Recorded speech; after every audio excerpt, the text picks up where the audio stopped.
Oui. À part exemple, le grand prix, toujours, on le met toujours de côté. Il y a une chose que je...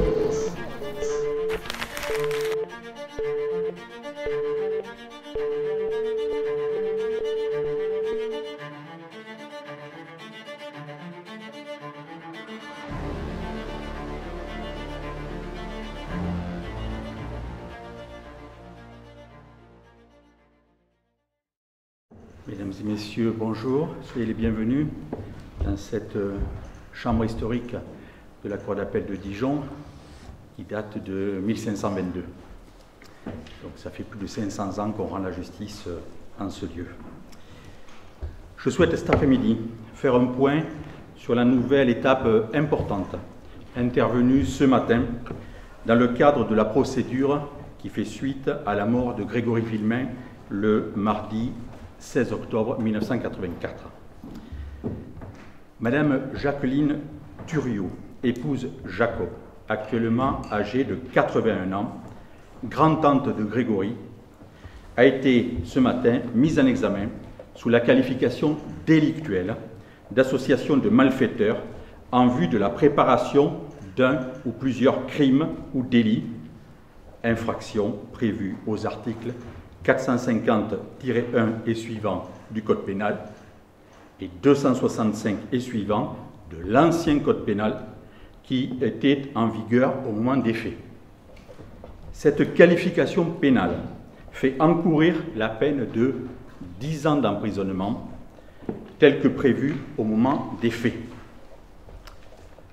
Concrètement, la Chambre de l'instruction reproche à Madame Thuriot d'avoir participé entre 1982 et 1984 à un groupement ou une entente en vue de la préparation d'un ou plusieurs crimes ou délits ayant débouché sur l'enlèvement de Grégory qui est intervenu le 16 octobre 1984. Ceci, je cite, en proférant à plusieurs reprises des menaces de mort, en procédant à des appels téléphoniques malveillants comportant des menaces de mort aux membres de la famille d'Albert Villemain, en établissant, envoyant ou en déposant des écrits anonymes en 1983 et 1984, en revendiquant, dès le jour des faits, par un écrit posté et oralement par un appel anonyme, l'enlèvement et l'assassinat de Grégory Villemain. Pour mémoire, il peut être distingué deux étapes dans les faits qui devaient conduire à la mort de Grégory Villemain. Une première période de 3 années qui s'étend d'avril-mai 1981 au 17 mai 1983, marquée par de nombreux appels malveillants ou menaçants, d'abord adressés au grand-père de Grégory, M. Albert Villemain, et à son épouse Monique, puis à d'autres membres de sa famille, dont Jean-Marie et Christine Villemain, entre, pour ce qui les concerne, août 1981 et mai 1983. Il s'agit de la phase dite du Corbeau, en référence au film du même nom de Georges Clouzot. Puis, seconde étape, après un répit de 17 mois, l'enlèvement suivi de la mort de Grégory Villemain le mardi 16 octobre 1984. L'infraction d'association de malfaiteurs, dont il est désormais question, mérite sans doute d'être expliquée. Cette infraction nécessite une entente entre deux personnes ou plus, toutes identifiées ou non, entente qui a pour but de préparer une ou plusieurs infractions que la loi qualifie de crimes ou de délits. Il faut qu'il y ait la résolution d'agir en commun et que cette résolution se traduise par des actes matériels bien identifiés. Il faut que chaque participant à cette entente se soit intégré au groupement en connaissance de cause et avec la volonté d'apporter aux autres membres une aide efficace dans la poursuite du but qu'ils se sont assignés. Le but poursuivi ici paraît clair. Il s'agit de nuire à certains membres de la famille Villemain et en premier lieu à Albert et Jean-Marie Villemain, et ce, jusqu'à l'extrême et jusqu'à la tragédie du 16 octobre 1984. La mise en examen de ce jour fait suite à l'arrêt du 18 juin dernier de la Chambre de l'instruction de la Cour d'appel de Dijon qui, je le rappelle, a la charge d'instruire cette affaire depuis la décision de la Cour de cassation de 1987. Cette affaire, comme quelques rares autres dans les annales judiciaires, n'est donc pas instruite par un juge d'instruction au sein d'un tribunal judiciaire, mais par la chambre de l'instruction d'une cour d'appel, ce pourquoi j'interviens ce jour devant vous en ma qualité de procureur général. Dans le cadre du débat précédant cet arrêt du mois de juin 2025, le parquet général que je dirige a soutenu que les éléments réunis à l'encontre de Mme Thuriot interrogent légitimement sur sa participation à la réalisation de certains écrits et appels téléphoniques anonymes.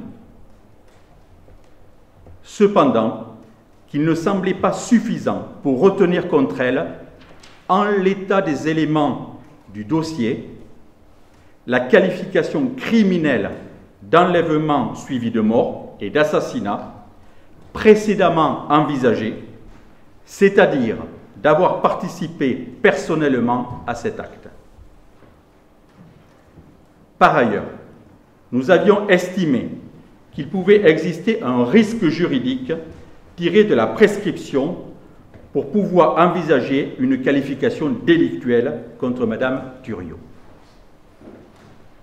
Il existe donc, de notre point de vue, un questionnement juridique qui devra être tranché le moment venu. À la suite de nos réquisitions, la Chambre de l'instruction a décidé, collégialement, en ce qu'elle est composée de 3 magistrats, de déléguer son président afin de procéder à l'interrogatoire de première comparution de Mme Jacqueline Thuriot, ce qui a donc été fait aujourd'hui. Sinon, notre analyse en droit sur ce risque juridique ne devait pas être retenue. Le ministère public devrait alors se positionner sur les charges pesant sur Mme Thuriot sous la qualification choisie. Par ailleurs, je vous précise qu'il n'était pas de la compétence du président de la Chambre de l'instruction de prononcer ce matin une éventuelle mesure de sûreté, compétence qui appartient à la seule Chambre de l'instruction. Il n'y a donc aucun élément à tirer du fait que Mme Thuriot soit repartie libre de cette audition. Il ne pouvait juridiquement en être autrement. Afin de ne pas créer d'ambiguïté, je vous indique que si la Chambre de l'instruction venait à être saisie à ce titre, je n'envisage pas de solliciter d'autres mesures qu'un contrôle judiciaire minimal, aucune détention provisoire ne me paraissant nécessaire dans cette procédure. Comme cela résulte de son arrêt de juin 2025, la Chambre de l'instruction a retenu plusieurs éléments visant Mme Thuriot qui constituent ce que nous appelons en droit des indices graves et concordants, propres à permettre une mise en examen.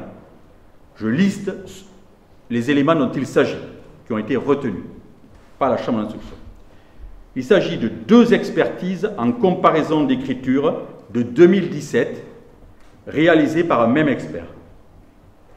Une expertise de même nature, donc comparaison d'écriture, de 1991, confiée à 2 experts qui envisageaient déjà qu'elle puisse être autrice de lettres anonymes. Des expertises de stylométrie de 2021, lui imputant plusieurs des courriers et la désignant comme autrice de la revendication téléphonique. La reconnaissance par son beau-frère de sa voix comme étant celle du corbeau, la concordance entre les appels téléphoniques du corbeau et son emploi du temps, et enfin le témoignage d'un proche indiquant qu'il était possible, pendant son temps de travail, de s'absenter.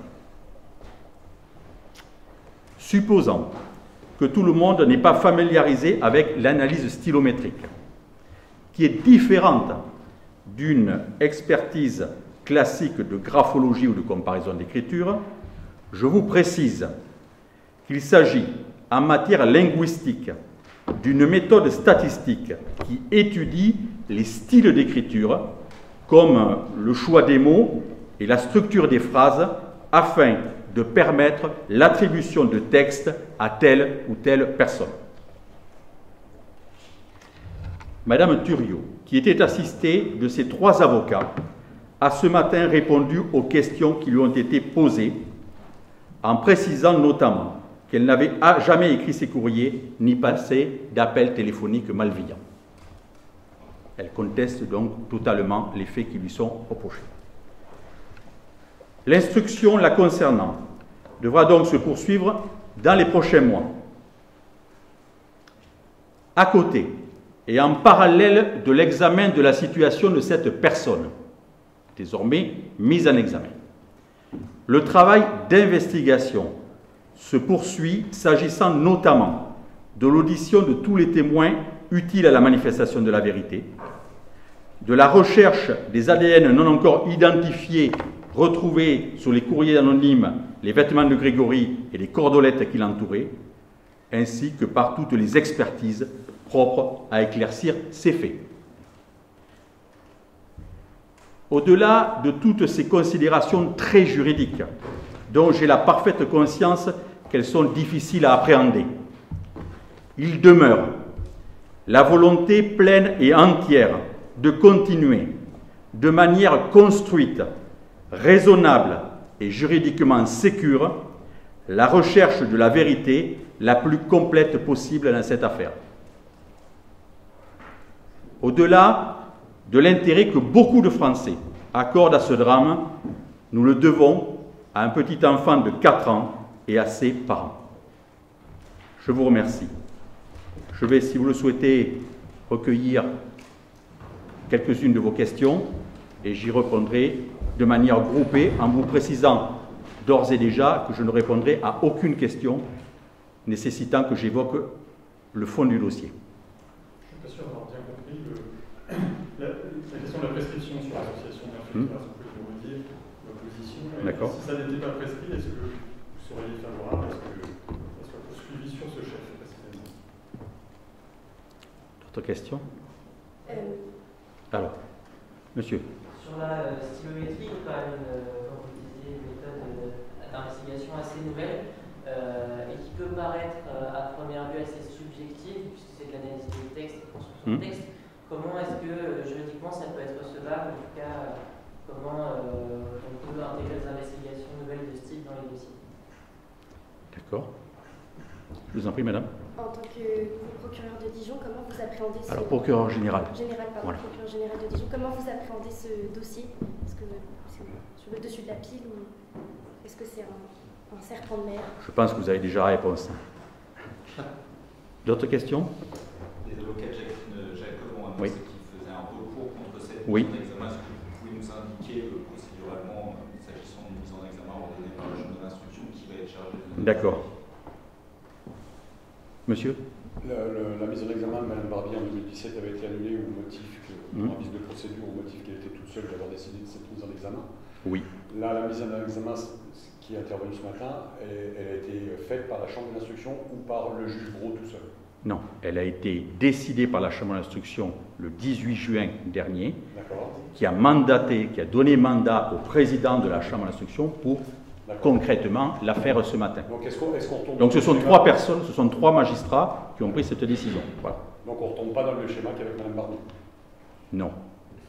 On apprend deux fois de nos erreurs quand même. Ça nous arrive, malgré ce que pensent certains. Une dernière question, monsieur. Nous parlons de Jacqueline Jacob. Cela veut-il dire que Marcel Jacob n'est plus dans l'inspecteur de la justice pour l'instant? D'accord. Alors,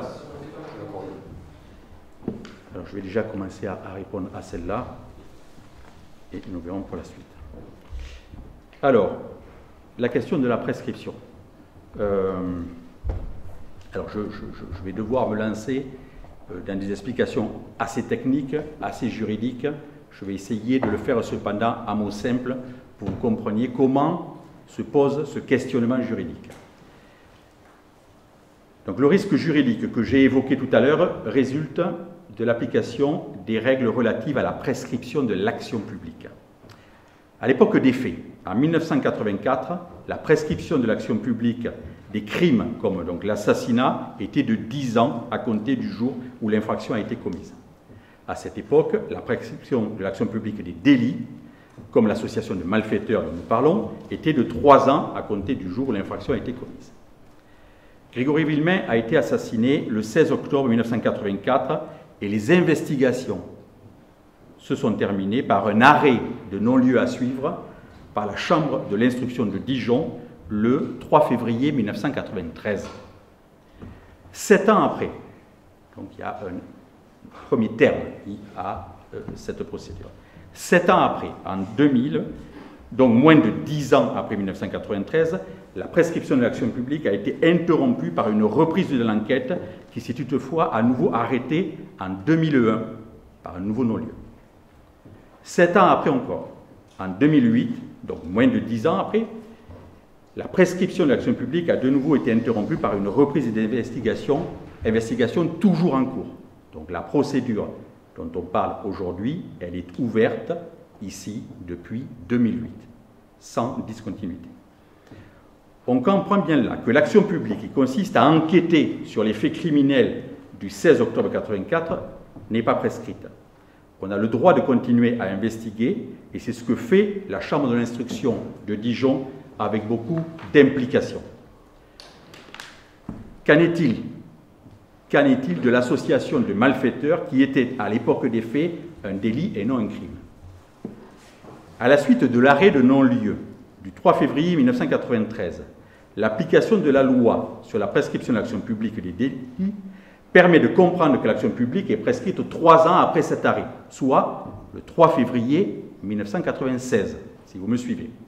Dès lors, on peut légitimement penser que si les investigations sur le crime reprennent en 2000, il est trop tard pour enquêter sur le délit, trop tard pour enquêter sur le délit de l'association de malfaiteurs, car pour ce délit, l'action publique est prescrite. Aussi, et c'est un enjeu majeur de ce dossier, la question qui se pose est celle-ci.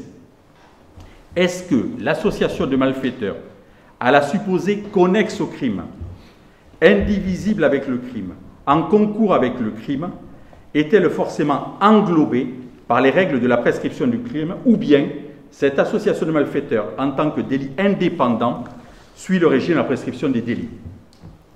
Dit autrement, j'ai l'impression que c'est nécessaire. Dit autrement, est-ce que l'interruption de l'action publique du crime en 2000, qui permet la reprise de l'enquête, fait revivre, si je puis dire, le délit d'association de malfaiteurs qui semble être prescrit, et ce depuis 1996, soit 4 ans auparavant? Dans le premier cas, on peut continuer à enquêter sur Jacqueline Thuriot, du chef d'association de malfaiteurs. Dans le second cas, cela semble plus délicat. C'est donc cette question juridique très technique, vous l'avez compris, mais j'essaie de répondre à vos questions, qui devra être tranchée le moment venu. Ça n'a jamais été tranché par le passé? Alors, il y a eu une décision par le passé de la Chambre de l'instruction de Dijon qui a considéré que ça n'était pas prescrit. Nous disons qu'il nous semble exister un risque juridique qui mériterait d'être levé. Chacun sait que cette procédure ancienne de 41 ans, de plus de 41 ans, presque jour pour jour, dans cette procédure, il y a eu beaucoup de pièces annulées, beaucoup d'actes annulés, parfois pour des questions de procédure, ou pour des irrégularités juridiques. Il me paraît souhaitable, véritablement, que nous puissions avancer, ce que j'ai dit, de manière juridiquement la plus sécure. Lorsqu'il y a un questionnement juridique, je pense qu'il est souhaitable que l'on se positionne dessus, que chacun dise juridiquement ce qu'il en pense. Voilà, moi je vous ai dit l'analyse du ministère public.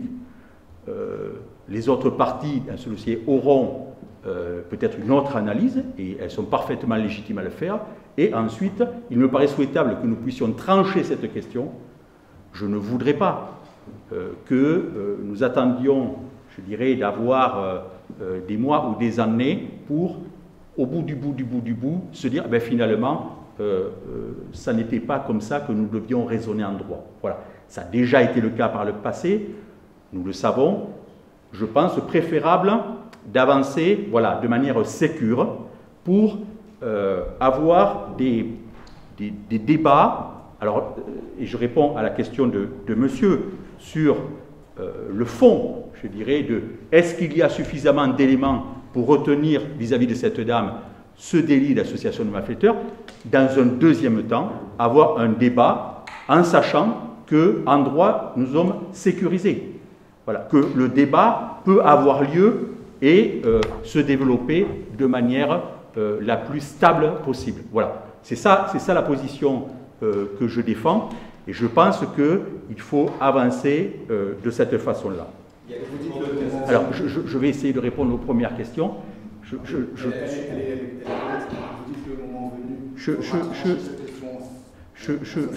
vais continuer à répondre. Je vais continuer à répondre aux questions que vous m'avez déjà posées, afin de ne pas, voilà, que ça ne soit pas trop confus. Je vous en remercie. Vous m'avez interrogé, quelqu'un m'a interrogé sur la stylométrie. Voilà. Je ne rentrerai pas, vous l'avez compris, aujourd'hui dans le débat sur les charges. Y a-t-il assez d'éléments pour considérer que Madame Thuriot puisse ou pas, je dirais, être retenue dans les liens de l'association de malfaiteurs? Ce que je vous dis, c'est que l'élément lié qu'a retenu la Chambre d'instruction, l'expertise en stylométrie, est un élément parmi d'autres. Le moment venu, chacun se positionnera en disant « il me semble que c'est un élément sérieux, tangible, sur lequel on peut s'appuyer pour porter une accusation », et d'autres viendront dire que peut-être c'est à prendre avec précaution. Ce débat aura lieu, mais il n'a pas lieu aujourd'hui. Donc je ne le soutiens pas aujourd'hui. Mais naturellement, le ministère public prendra position en temps et heure là-dessus. Sur les recours, alors nous sommes, donc la défense de Mme Thuriot a, et c'est bien son droit, vous a informé ce matin qu'elle entendait former un recours, un appel, je n'ai pas exactement les termes de sa déclaration, bref, contester la mise en examen de ce matin. Elle pourra le faire devant la Chambre de l'instruction dans un délai de mémoire de 6 mois et il sera statué, et après elle a bien sûr toutes les voies de droit à sa disposition. Devant la Chambre de l'instruction qui a ordonné cette mise en examen ce matin. Alors là, il peut y avoir un débat juridique qui est... Vous allez penser qu'il n'y a que des débats juridiques dans ce dossier. Mais c'est vrai, il y a beaucoup de débats juridiques dans ce dossier. Donc, je comprends bien que peut-être les attentes sont sur, je veux dire, le fond de l'enquête. Mais au jour d'aujourd'hui, c'est vrai qu'on fait beaucoup de droit. Alors, pour répondre à votre question, là, il y a un questionnement juridique. Il y a une chambre de l'instruction à la Cour d'appel de Dijon. C'est elle qui est chargée de l'instruction. Donc, 3 magistrats, je le redis. Donc, elle a pris une décision le 18 juin, voilà, décision mise en œuvre aujourd'hui et contestée par la défense. Donc, il conviendra, sans doute, mais nous allons voir quels sont les termes de la demande de la défense, que je n'ai pas, donc je vous réponds un peu, je dirais, en aveugle à ce titre-là. pouvoir envisager, sans doute, je dirais, une chambre d'instruction autrement composée. Voilà. Avec un président différent. Autrement composée. Voilà, nous disons, en droit. Oui, avec un autre président. Voilà. Donc c'est ce qui me paraît, en première analyse à chaud, voilà, mais tout ça mérite d'être travaillé. Vous comprenez les enjeux qu'il y a, procéduraux qu'il y a.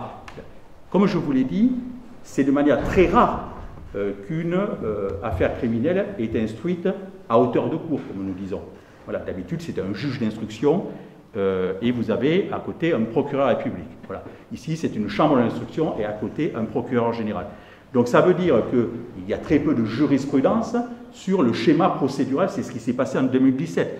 Ce n'est pas une erreur de droit qu'aurait commis un élève de première année, un étudiant de première année. Non. C'est-à-dire qu'il n'y avait pas de jurisprudence.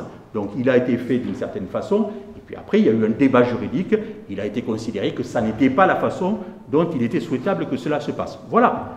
Donc il faut accepter que de manière la plus sereine, et la plus construite possible, nous puissions avoir tous les débats juridiques, et il y en a forcément, parce que ça fait 41 ans que ces faits ont lieu, que la procédure est instruite par une chambre d'instruction, donc forcément que ça pose des problèmes de droit, que le droit d'aujourd'hui n'était pas le droit de l'époque, donc voilà, ça génère par nature, ce n'est pas propre à cette affaire, mais ça génère par nature de très nombreuses questions juridiques. Mais ça n'est pas anormal, et ça n'est pas grave. Je veux dire, le tout, c'est de prendre en bon ordre les problèmes et d'y apporter les réponses, voilà, et aux besoins qui sont tranchés par la chambre criminelle de la Cour de cassation, la plus haute juridiction pénale en France, qui dira le droit. Vous m'avez interrogé sur Marcel Jacob. Marcel Jacob, qui accompagnait ce matin, voilà, il n'était pas à l'audition, mais il a accompagné son épouse. Vous me demandez, mais alors, qu'en est-il pour lui ? Le président de la Chambre d'instruction avait fait ce que nous appelons un dépôt partiel, c'est-à-dire avait saisi la Chambre d'instruction, qui lui avait donné mandat d'instruire, de la situation uniquement de Mme Thuriot. Il n'avait pas saisi en janvier la Chambre d'instruction de la situation de Marcel Jacob, son époux. Donc c'est pour ça qu'il n'a pas été question aujourd'hui de Marcel Jacob. Alors, comment est-ce que j'analyse, je dirais, voilà. Si mais là j'interprète, c'est juste l'analyse du ministère public. Je pense que le président de la Chambre d'instruction a considéré qu'il y avait de nouveaux éléments qui concernaient Mme Thuriot, épouse Jacob, et qu'il n'y avait pas de nouveaux éléments à charge concernant M. Marcel Jacob. C'est comme ça que je comprends, je dirais, le distinguo fait entre les deux, alors qu'en 2017, ils avaient été, en quelque sorte, associés, je dirais, à la mise en cause. Voilà. Une dernière question. Monsieur. Pardon. Qu'est-ce qui a guidé le choix du président de la Chambre d'instruction de poursuivre sous ce chef-là d'association malfaiteur et non pas les chefs de 2017? Oui, très bonne question. Alors, moi, je ne peux pas parler au nom du président de la Chambre d'instruction. Je peux juste reprendre ce que je vous ai dit. Donc, en janvier dernier, le président qui instruit avec beaucoup d'implications, croyez-moi, cette affaire accumule beaucoup d'éléments, a considéré qu'il fallait qu'il saisisse la Chambre d'instruction de la situation de Mme Thuriot. Voilà. Donc, à partir de là, il a estimé sans doute qu'il était temps, je dirais, de rendre compte en quelque sorte de tous les éléments qu'il avait réunis à la Chambre d'instruction pour qu'elle puisse réfléchir à est-ce qu'il fallait la remettre en examen après l'annulation de 2017 ou pas. C'est la question au fond que posait le président de la Chambre d'instruction à sa Chambre d'instruction, si j'ose dire, aux 3 magistrats. Bon, donc le ministère public est intervenu dans ce débat juridique. Il y a eu une audience au mois d'avril. Qu'avons-nous dit?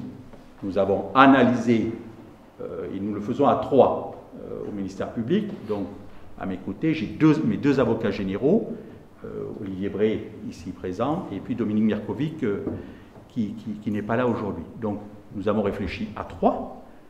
Nous avons travaillé de manière très intensive cette procédure. Et il nous a semblé, c'est ce que je vous ai dit, qu'il n'y avait pas assez d'éléments pour la remettre en examen sous une qualification criminelle. Il nous semble, pour être clair, qu'il n'y a pas assez d'éléments en l'état de la procédure au jour où je vous parle. Peut-être que demain, il y aura un nouvel élément que je ne connais pas. Il nous a semblé, au mois d'avril, que, en étudiant de manière aussi sérieuse qu'avec la juste distance de cette procédure, il n'y avait pas assez d'éléments pour la remettre en examen sur la qualification criminelle. C'est d'ailleurs ce qu'a décidé la Chambre de l'instruction le 18 juin dernier. Il n'y a pas eu de remise en examen sur la qualification criminelle d'enlèvement suivi d'assassinat. Donc, la Chambre d'instruction a tout à fait le droit, je dis même presque le devoir, juridiquement, de donner la qualification la plus juste au fait dont elle est saisie. Elle a pensé que, après son délibéré, la qualification la plus juste qui s'appliquait à Mme Thuriot, c'était l'association de malfaiteurs, qui est un délit, je le redis. Voilà, c'est ça, je crois, le raisonnement qui a été conduit. Nous en sommes là. Aujourd'hui, c'est la mise en œuvre de l'arrêt du 18 juin. Voilà. Vous êtes poursuivi seul en association de malfaiteurs? Alors, je vous l'ai dit, on peut être poursuivi seul en association de malfaiteurs. Il faut simplement pouvoir indiquer dans la décision qu'il y avait bien au moins 2 personnes dans cette association de malfaiteurs. Voilà, l'association nécessite au moins 2 personnes. Mais la jurisprudence dit qu'il n'y a pas besoin d'avoir identifié l'ensemble des protagonistes de cette association de malfaiteurs. J'espère être clair. Voilà, donc aujourd'hui, il est considéré qu'il y a eu une entente entre plusieurs personnes, dont Mme Thuriot, avec les finalités donc, de commettre des délits ou des crimes. Bon, donc, et on connaît, je l'ai dit, on connaît les funestes intentions qui ont animé certains et qui ont conduit à la mort de ce garçon. Voilà. Une dernière question, monsieur? Oui, parce que sur la prescription, vous n'êtes peut-être pas allé... Alors, je ne vais peut-être pas y revenir, parce que là, je crains de lasser. Ce que je cherche juste à savoir, c'est est-ce que vous pouvez saisir, parce que c'est la Cour de cassation qui peut in fine trancher ce débat, est-ce que vous-même, en tant que parquet général, vous pouvez saisir dans à présent la Cour de cassation? Est-ce qu'il faut attendre les recours des avocats? Comment ça se passe? Bon. Je vous ai indiqué, je l'ai dit d'abord évidemment à la Chambre d'instruction, je me suis exprimé devant elle, je m'exprime devant vous, parce que autant je ne souhaite pas, je le dis avec fermeté, qu'on instruise cette affaire à livre ouvert. On en a suffisamment pâti. Hein. Donc je ne feuilletonnerai pas dès qu'il y a une audition, dès qu'il y a une expérience, etc. Je suis devant vous et je serai devant vous chaque fois qu'il y a quelque chose d'important, une avancée significative. Bon. Donc là, ce pourquoi je vous donne tous ces éléments. Voilà. Après, je ne suis pas, vous l'avez compris, le défenseur de Mme Thuriot, du tout. Donc, il me semble naturel que la défense, si elle estime que cette question se pose, et je crois qu'elle l'estime, en saisisse, je dirais, la Chambre de l'instruction, par une requête en constatation de la prescription. La Chambre d'instruction dira ce qu'elle en pense et au besoin, la discussion juridique sera élevée devant la Chambre criminelle de la Cour de cassation. C'est ça qui me paraît souhaitable, mais ça n'est pas au ministère public à prendre cette initiative, vous le comprenez. Mais par contre, je pense qu'il est de notre rôle aussi d'avoir, je dirais, une sorte de questionnement fort sur la solidité juridique de chaque avancée. Voilà. Je ne souhaite pas que nous pâtissions encore, je dirais, d'une énième difficulté juridique. Voilà. Je préfère, vous l'avez compris, je crois que je suis assez clair, je préfère qu'on prenne plus de précautions que pas assez. Voilà. Donc, sur ces mots, je vous remercie et je vous dis, donc, je me représenterai devant vous s'il y a, je dirais, d'autres avancées significatives. Je vous remercie d'avoir répondu à notre invitation. Bon après-midi.